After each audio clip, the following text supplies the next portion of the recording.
ikaze nanone tubagezaho amakuru. Kugeza ubu inzego z'ubuzima muri Kenya zatangaje ko kuwa mbere hari umusore wapfuye nyuma yo kurasirwa mu myigaragambyo imaze iminsi iri muri iki gihugu, aho uwa kabiri umaze gupfa muri ubu buryo.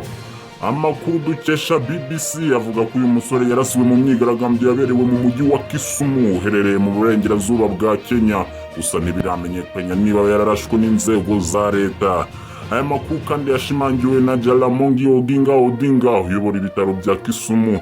Uyu musore yahise ajyanwamo, ati umuntu umwe yararashwe arapfa, ni umusore utaramenyekana imyirondoro.